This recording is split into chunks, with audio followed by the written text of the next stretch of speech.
యేసు ప్రభు జన్మించిన రోజు మనం క్రిస్మస్ జరుపుకుంటున్నాం. లోక రక్షకుడైన ప్రభు కరుణా కటాక్షాలు ఉండాలని ఆకాంక్షిస్తూ పెద్ద ఎత్తున ఈ కార్యక్రమాన్ని మనం నిర్వహించుకుంటున్నాం.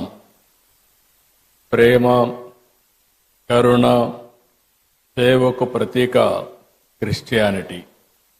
నేను ఎన్నో సందర్భాల్లో చెప్పాను, ఎక్కడైనా ఒక మంచి హాస్పిటల్లో మెరుగైన సేవలు అందిస్తున్నారంటే ఇప్పుడు కాదు, స్వతంత్రం రాకమునప్పటి నుంచి కూడా ఒక మంచి కాలేజీ పెట్టి పేద పిల్లలకు మంచి చదువు ఇప్పించారంటే అది క్రిస్టియన్ ఇన్స్టిట్యూషన్సే పెద్ద ఎత్తున చేశాయి.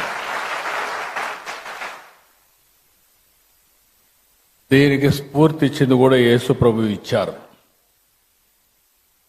పశువుల పాకలో పుట్టి గొర్రెల కాపరిగా పెరిగి నిరాడంబర చాటుకున్న ప్రజారక్షకుడు యేసు.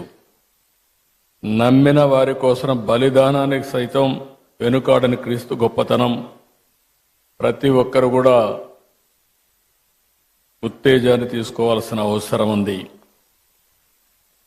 నేను ఎప్పుడు వచ్చినా మీతో మాట్లాడుతూ ఉంటే మీ ఉత్సాహం చూసినప్పుడు ఒక స్ఫూర్తిదాయకమైన సందేశాన్ని ఇక్కడి నుంచి పొందుతున్నాం. ఎల్లప్పుడూ కూడా మనందరం ప్రభు త్యాగాన్ని స్మరించుకోవాలి, శాంతి మార్గాన్ని అనుసరించాలి, ప్రేమతత్వాన్ని పెంచుకోవాలి, ఈర్ష్య ద్వేషాలు పరదొలాలి, అబద్ధం, లంచం వంటి పాపాలకు దూరంగా ఉండాలి. ఈరోజు రోజు రోజుకు విలువలు పడిపోయే ఈ సమయంలో కనీసం మనం చూస్తే డిసెంబర్ నుంచి జనవరి అంతవరకు కూడా ఫస్ట్ వీక్ అంతవరకు కూడా ప్రపంచమంతా పెద్ద ఎత్తున జరుపుకునే ఏకైక పండుగ ఈ క్రిస్మస్ అని చెప్పి కూడా నేను మీకు తెలియజేస్తున్నా.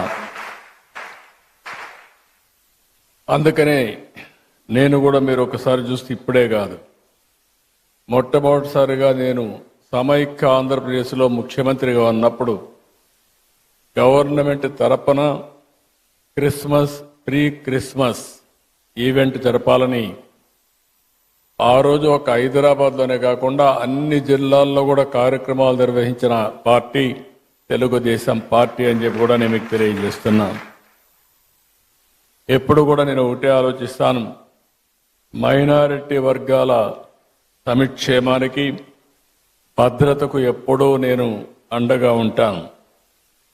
ఒకసారి అయితే సమైక్య ఆంధ్రప్రదేశ్లో చర్చి పైన దాడులు జరిగితే స్వయంగా నేనే వచ్చి ఇన్వెస్టిగేషన్ చేసి మళ్ళీ అలాంటి సంఘటనలు జరగకుండా పూర్తిగా కంట్రోల్ చేసింది తెలుగుదేశం ప్రభుత్వం అని ఇప్పుడు గుర్తు చేస్తున్నాను.